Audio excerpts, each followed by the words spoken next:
I pulled into the parking lot of the old community center, the one near Burnside, where they still had rotary phones nailed to the wall like some kind of shrine to inconvenience. The sky hung low and gray, typical Portland. I stepped out of my car, heels clicking on the cracked pavement, and adjusted my coat. One of those too light for fall but too warm for spring kind of coats I never knew why I kept. Inside, the place buzzed with forced cheer. Balloons floated lazily near the ceiling. A banner read, "Happy Retirement, Vera Boone," in clashing fonts, and the air smelled like cheap champagne and distant regrets. There were cousins I hadn't seen in 20 years, former colleagues of hers with name tags and dead eyes, and my siblings, of course, each one perfectly in character. Denise, in her high-necked blazer and perpetual scowl, gave me a once-over and offered a smile so brittle I could hear it crack. Russell was already halfway through a drink, arm around someone who wasn't his wife, chuckling too loud. I stood there, feeling like an uninvited guest at my own family's performance. This party wasn't about celebrating my mother. It was about showcasing the legacy she'd crafted, the version of herself she liked best, the accomplished educator, the adored community pillar, the woman who raised successful children. Except, I was the asterisk at the end of that sentence, the one no one ever knew what to do with. I walked slowly to the back of the room, past picture boards and awards, stopping when I saw it, a handmade card I'd given her when I was 10. It sat on a shelf next to a crystal apple and a Teacher of the Year plaque. The edges of the card were worn, the marker ink faded. But my name had been scratched out, replaced with a little heart sticker. Of course.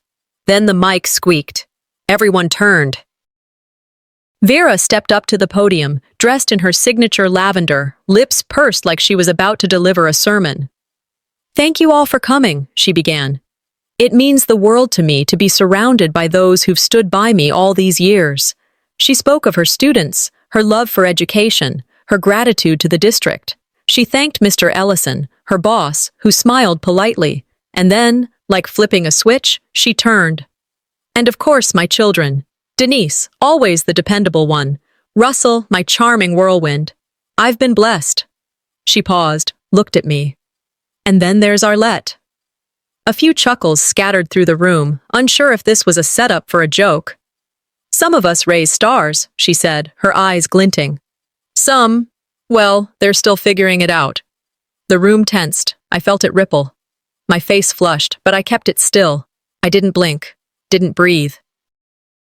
Just stared at the woman who gave me life, and had spent most of it pretending she regretted doing so. The thing is, this wasn't new. I remembered the science fair in 5th grade. I'd won first place, hand-built a working wind turbine out of scrap. But she never showed. Denise had a dance recital the same day, and apparently that was more important. I'd walked home alone, blue ribbon in my hand, and found the dinner table full of recital photos. Now here I was, 39, and the stage hadn't changed, just the costumes. Still, I smiled, clapped. Let her have her moment, because strength isn't always about shouting. Sometimes it's about sitting still when everything in you wants to break something. Then, something I hadn't anticipated happened. Mr. Ellison rose. He took the mic with the kind of quiet confidence people only notice when it starts cutting the air. "Before we wrap up," he said, "I want to add something. Vera, you've been a remarkable asset to our district." She smiled, prepared for more praise. "But I'd be remiss if I didn't acknowledge someone else who's played a critical role in our recent reform success." Vera's expression faltered. "Most of you don't know this, but a major legal and financial contributor to our funding overhaul, the one that saved 3 schools from closing, was someone in this room. She asked to remain anonymous, but I think it's time people knew." He looked at me. "Arlette Boone." A beat of silence. Then murmurs. Heads turned. I felt dozens of eyes crawl over me, some confused, some impressed, all recalibrating. I sat frozen. Not because I didn't expect recognition, but because I specifically told him not to give it. "I think it's time everyone knew the truth about you, Ms. Boone," he said again, more deliberately. And I thought, I never asked for recognition, but now that it's here, I'm going to use it.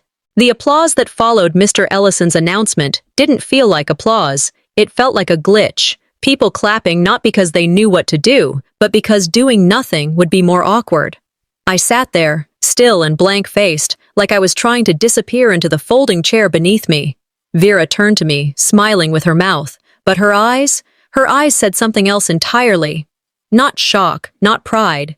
Something tighter, calculating. Guests drifted over, one by one, congratulating me with strained pleasantries. I had no idea you were involved in education policy. Why didn't you ever say anything? You always seemed so quiet. I smiled, nodded, answered vaguely. I couldn't even remember half their names. Denise stood nearby, arms crossed, forced a joke about how I'd finally come out of hiding. Russell laughed too loud, then quickly looked away like he regretted it. The air had shifted. I wasn't the punchline anymore. I was the uncertainty. And no one knew what to do with that. The music tried to revive the mood. Someone opened a second bottle of cheap sparkling wine, but the party had changed. People lingered near the exits, checked their watches. The clatter of celebration had turned into the rustle of people deciding if it was time to leave. I wandered toward the hallway near the restrooms, needing air. That's when she came after me. You could have told me, Vera said, her voice low, smile still pasted on. I turned. Told you what? That you were involved, that you gave money, that you were behind the whole thing. You don't get to ambush me like that, Arlette. I blinked. I asked Ellison to keep it private. I never wanted— Oh, please, she cut in. If you didn't want attention, you wouldn't have come at all. Don't pretend you didn't enjoy that little surprise. She was trying to keep her voice controlled, but the bitterness slipped through in cracks.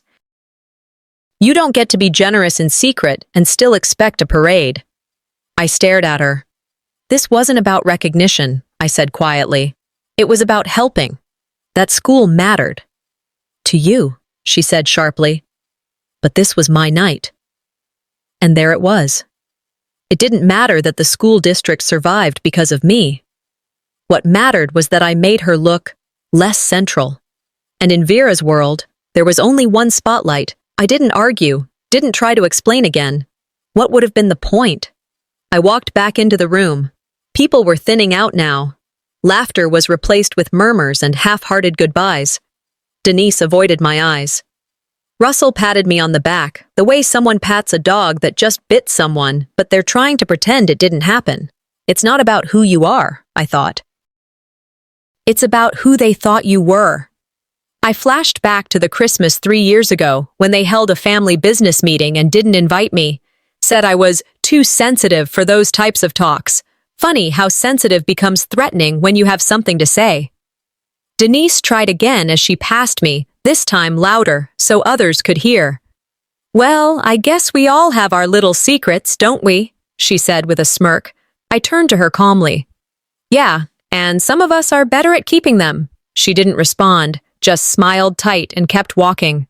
I moved toward the refreshment table, where I found myself next to an older woman with a gentle face. She looked familiar, but I couldn't place her. You don't remember me, she said kindly. I'm Miss Ida. I used to mop the floors at Roosevelt when your mom worked there. Oh, I said, suddenly shy. Of course. She nodded at my hands, still fidgeting. You came once, years back. Helped with that literacy drive. Sat on the floor with those kids like they were CEOs. My grandson never forgot that. Went back to college 2 years later. I didn't know what to say. Don't let the noise shake the roots of who you are, she said gently, then walked away. I exhaled. A real smile, the first one of the night, tugged at my lips. Later, I left alone. The parking lot was nearly empty, the sky darker now. I sat in my car for a moment before pulling out, letting the headlights carve a path through the dusk. Driving through the city, the roads were mostly clear. Streetlights flickered across my windshield, and I kept thinking about that moment. Her face when Ellison said my name, that flicker of disgust dressed up as pride. Even when I win, it feels like betrayal. At home, I kicked off my shoes, dropped my keys on the counter, and let the silence wrap around me. I walked to the bathroom, pulled off my earrings, and caught my reflection in the mirror. I looked tired, but I also looked ready. "Well, if they think that was dramatic," I whispered, "they haven't seen anything yet." I woke early, the morning light filtering through the blinds in my small home office. I'd brewed coffee, but I didn't touch it. My eyes were glued to the glow of the computer screen. The world felt ordinary until I realized something wasn't. A forwarded message in Vera's shared workplace folder, one I stumbled onto while organizing my nonprofit emails. An accident, but I didn't delete it. I hesitated, then clicked. The subject line was bland, FW, dinner party thoughts, but the content was anything but. The next sentences rang cold. If she thought hijacking my retirement would get her back into the will, she's delusional. It wasn't a remark meant for my eyes. That sentence hit me like a blow across the chest. Curiosity rose first. Why forward it? Then suspicion. Who was Vera writing that to? A friend? A confidant? But the tone, the timing. It had been sent 15 minutes after the applause faded, and now it was mine to read. My hands trembled. I reread the message, parsing every comma, every underline. I thought of moments that stung. Her voice at family dinners, the way she dismissed my ideas as cute but not executive. I remembered her whisper to a neighbor. Arlette has a big heart, but not the brains for real leadership. I cursed that memory and didn't cry. Not now. I created a private folder, labeled Evidence. Inside it, I made a subfolder called Mom. The act felt decisive, like naming the place where the hurt lived. Later that afternoon, I needed air. At the grocery store, two women by the produce stand were whispering. I glimpsed their faces. They were local families. Vera's daughter, the one behind that funding news, one said. I heard she helped with that speech. Their voices carried low judgment. I passed by, pretending not to hear, but I felt those words settle on me. Identity no longer private. I recalled a high school incident. A vase broke. I was blamed, and Vera refused to correct it.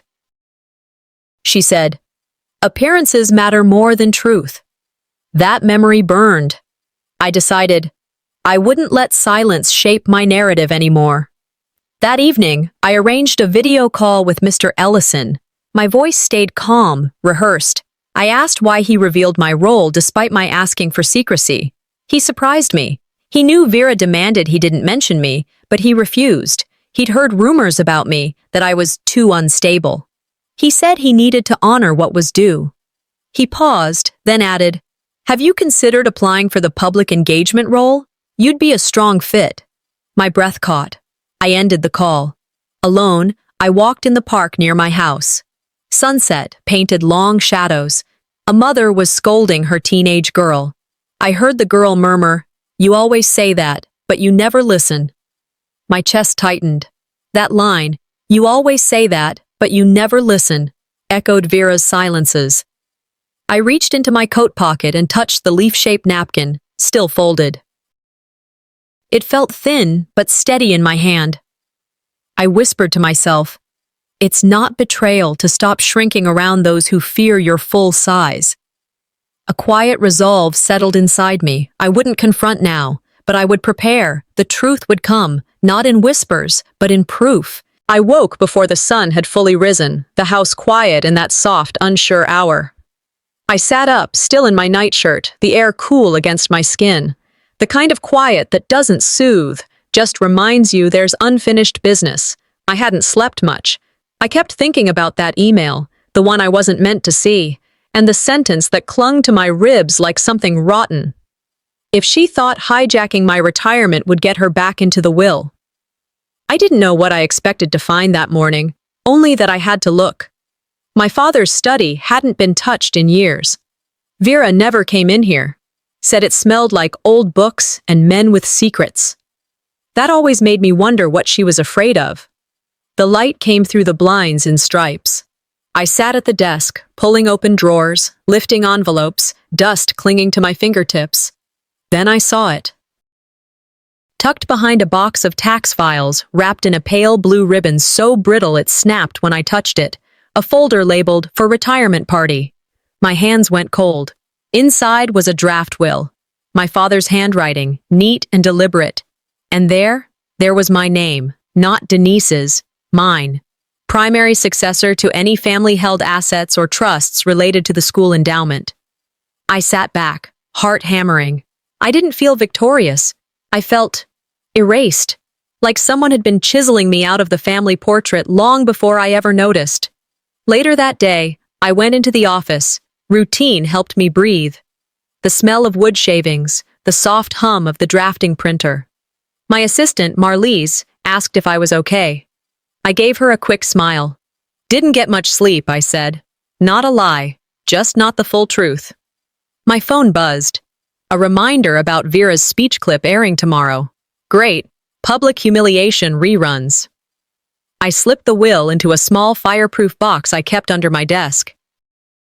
Locked it with shaking fingers, not out of fear, just that it felt heavier than paper should. I looked out the window, whispered, "They stole my name once. I'll let nothing like that happen again."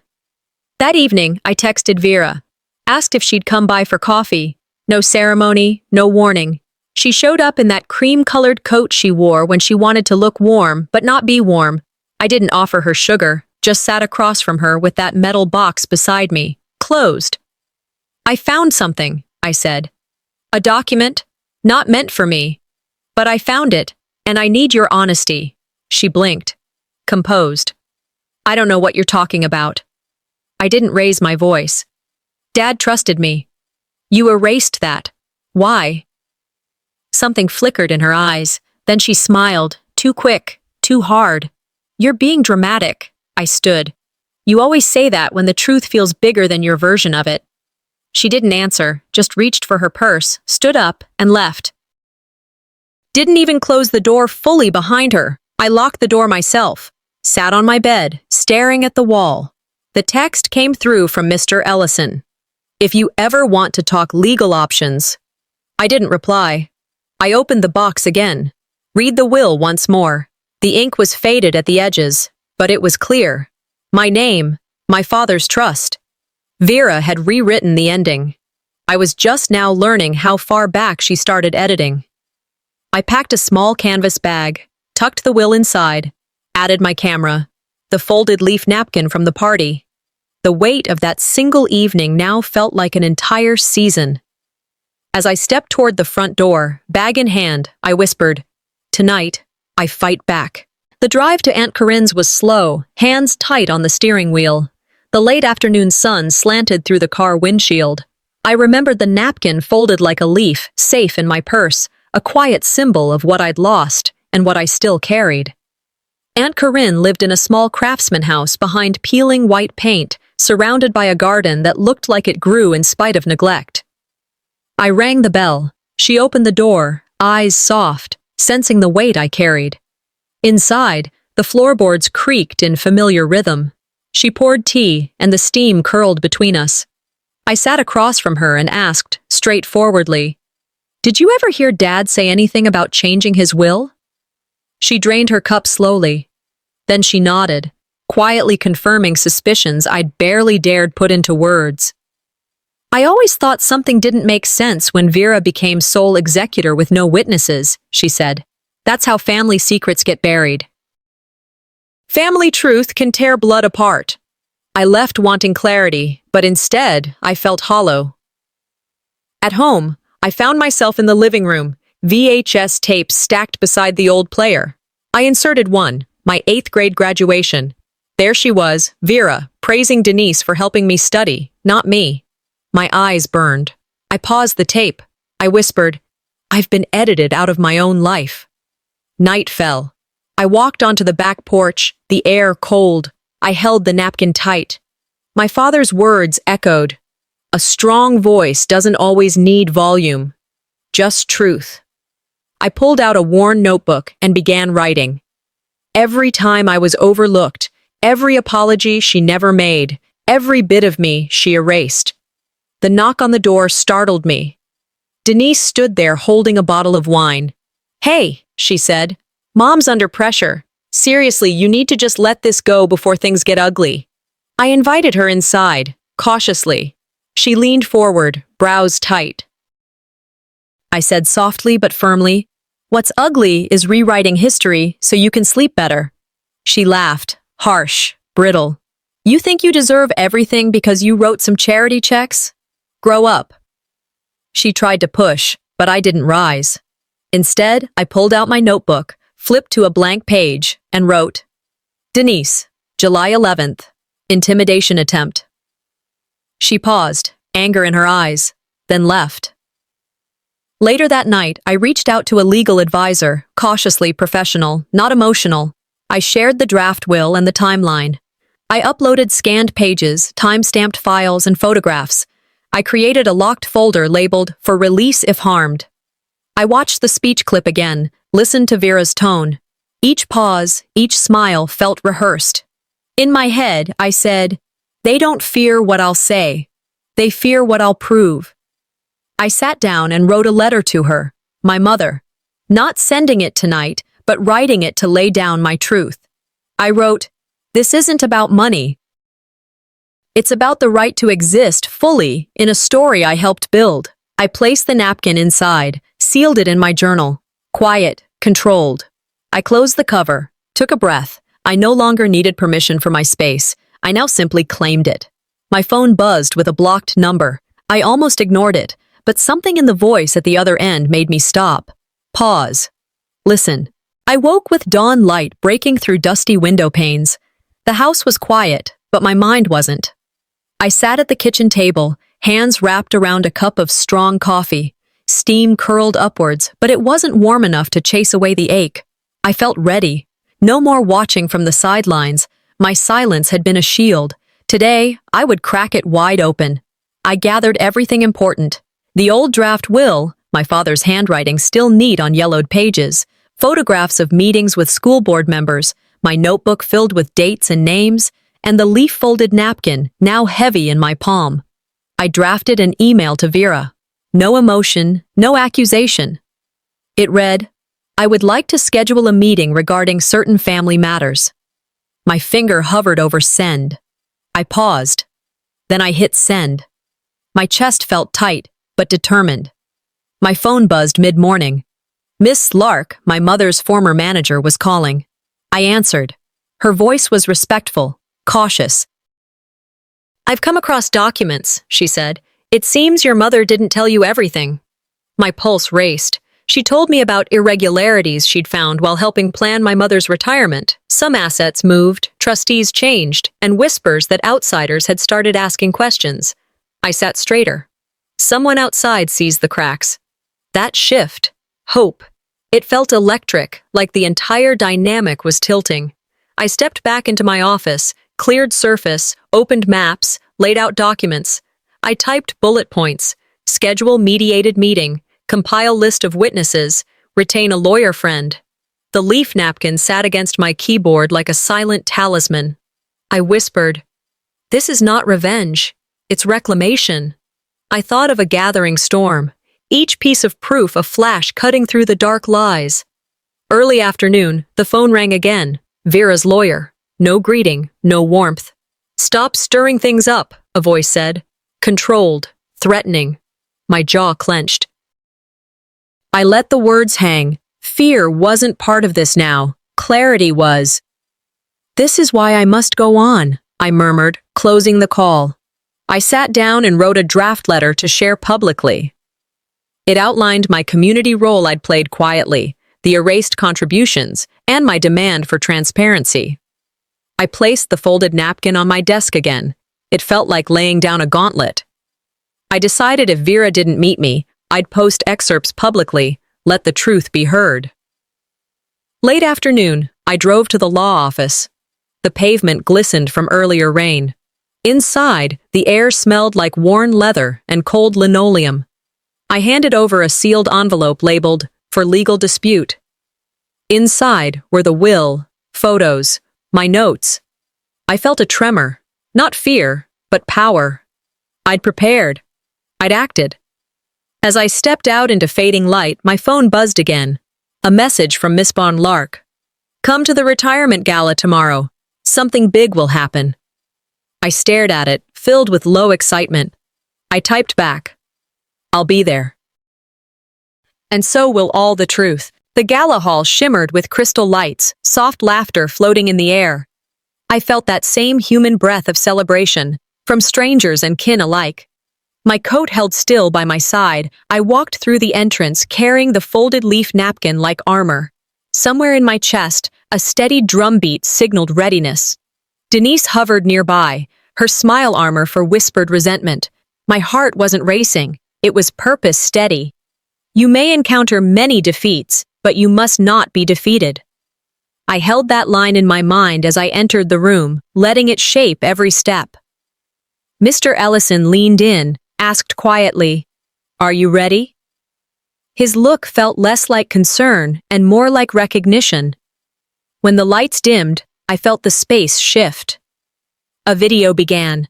Blueprints, boardroom aired with whispers of change, community leaders calling my name alongside images of my work. Arlette Boone. The name glowed on screen. Silence blossomed in pockets around the crowd. Some faces flickered, shock turning to awe. Applause began, gentle, then louder. I stood in stillness, letting truth fill the room. Vera's posture trembled. Denise's grin became brittle. Denise raised a glass to her mother, voice smooth. To a woman who raised 2 daughters, one we all see, and one we're hearing about now. Sugar-coated venom. A flurry of awkward chuckles responded. I leaned toward her, voice cool. I didn't ask for the spotlight. I asked for the truth to be spoken. The crowd hushed. She narrowed her eyes. You think you deserve everything because you wrote some charity checks? Grow up. My silence weighed heavier than any defense. I held my ground, calm, resolute. She backed off. That moment, anger simmered but stayed beneath the surface. I stepped to the podium, Mr. Ellison by my side. I cleared my throat, leveled my voice. My contributions happened behind the scenes. The hidden will, the reform, the funding. Aunt Corinne, legal records? Proof that my name has always belonged here. The words hung in the air. People murmured, leaned forward. Vera sat frozen. Denise's smile faded into something like regret. The hush rippled, a wave of validation that crashed against walls of denial. My voice didn't break. Grief and vindication coiled beneath calm clarity. I cradled the napkin and set it gently on the podium. I came here tonight not to humiliate, but to reclaim what was mine all along, my voice, my name, my legacy. The room still. Some guests rose, clapping softly. Others turned away, discomforted. My chest trembled, but I stayed upright. My thoughts pulsed. When they thought I'd stay silent forever, they underestimated how loud quiet resolve can become. I stepped down, head high, breath even though my body trembled. The room's energy had shifted, no longer performance but reckoning. I stepped into the ballroom once more, this time with purpose weighing each step. The folding leaf napkin lay in my palm like a totem, every fold a memory of quiet endurance. The gala's lights were softer than last time, but sharper in their glare. People turned heads. Whispers passed through the crowd. Denise's forced smile flickered when she saw me. I didn't return it. I held my gaze steady. Vera watched from the stage platform, her posture tight. And in my mind I heard, be a voice, not an echo. That line carried me in, shaped my calm resolve. As Vera began to speak, the MC interrupted. Lights dimmed without warning. A video started, engineered by me. Design plans, community meetings, press blurbs, each timestamp tied to my name, Arlette Boone. Faces shifted, gasps bloomed into scattered applause. I stood there with controlled composure and said softly, I heard myself. That's my work, not an embellishment, not a mistake. The room paused. Something crackled in the air. Mr. Ellison took my arm and escorted me to the stage. He spoke in measured tone. These documents belong to her, he said, and the work she did is real. He quoted a teacher I admired. No one should ever prune your light because they fear its brightness. I watched heads bow.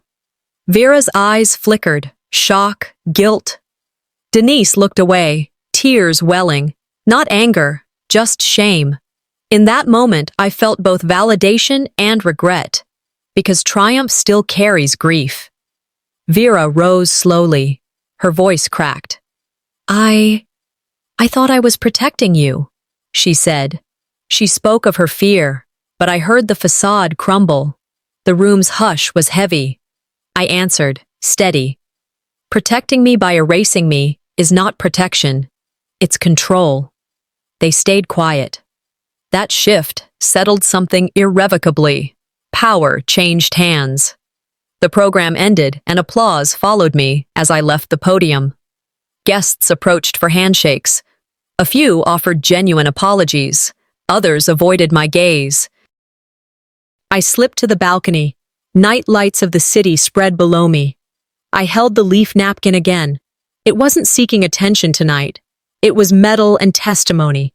In my chest I said, they heard me, and now I choose peace, on my own terms. It's been a few days since the gala, but the weight of it still sits in the corners of my home like dust that doesn't know it's been swept out. I walk into the kitchen. The morning news hums in the background, low volume, just enough to hear my name crawl across the ticker. Architect who was hidden by her own family speaks out. It doesn't feel surreal, it feels overdue. I pour myself a cup of coffee, my own ritual, no longer burdened by tension. My inbox is overflowing, messages from strangers, offers, invitations, even some from people I never expected to hear from again. A few apologies too, but not from Vera, not from Denise. And strangely, I feel no ache about it, not anymore. Some victories don't end in reunions, they end in release. I scramble a couple of eggs, slide them onto the plate, and sit down in silence that finally feels like mine. No hovering guilt, no memory rewinding itself like an old tape, just a stillness I'd been chasing for years. I remembered a letter I wrote to myself at 18, tucked away in the back of a sketchbook I barely touched for a decade. I found it the night after the gala. The ink had faded slightly, but the words were bold as ever. Don't let them silence you. Back then, I thought I was asking for permission. Turns out I was asking for freedom. I filed the paperwork that morning. My designs now under my own name. No aliases, no omissions. Just Arlette Boone. Trademarked. Protected. I joined a mentorship group for young women in architecture. Women like me. Women with stories of being left out, talked over, sidelined. I shared mine, not as a victim, but as someone who decided the silence was no longer hers to carry. That night, I dusted off my old journal, wrote pages without stopping. No need to explain, just to document. My thoughts were unfiltered, but not messy, just honest. I wrote down a quote I heard once, but never lived by until now. You either walk inside your story and own it, or you stand outside your story and hustle for your worthiness. Brené Brown knew what she was talking about. 2 nights later, my phone rang. I didn't recognize the number, but I answered anyway. Denise, her voice was lower, not shaky, just different. Mom's been asking about you, she said. I waited. Didn't rush to fill the silence. Eventually, I said, I hope she's well. I'm doing fine. That was enough. Denise asked if we could meet, not as sisters, but as women trying to figure out what the hell just happened. I didn't say yes immediately, but the next day, I picked a park, neutral ground. We sat on a bench, far from homes filled with history. Our conversation wasn't warm, but it was honest. She listened more than she spoke. I didn't need closure, just clarity. We didn't hug, didn't make promises. But when we parted, I knew, maybe not sisters again. But not strangers either. This morning, I stood in my new studio, light pouring through tall windows. My blueprints spread across a wide desk, jazz playing low. Mr. Ellison dropped by. He handed me a framed newspaper clipping. My face, my name, my words. Only hang it if it makes you proud, he said. Then he left. A young intern stepped in, looked around like she was in a cathedral. So this is what doing it your way looks like. I nodded, smiled. Yeah, it looks like this. And it took a lifetime to get here. There was peace in that room. Not the kind someone gives you. The kind you build with bare hands and scarred heart. The kind that comes after you speak your truth without asking who's ready to hear it. If I could say one thing to anyone listening, it'd be this. You are not your silence. You are your choices. Before leaving, I wrote something on the window with a dry erase marker. Just for me, just enough to see through. The truth was never too much. It was just inconvenient. As the day wound down, my laptop pinged. New email, from a reporter. We'd like you to be a speaker at our Truth Legacy conference. Will you come? I stared at the blinking cursor for a few seconds, then typed, "Let's talk."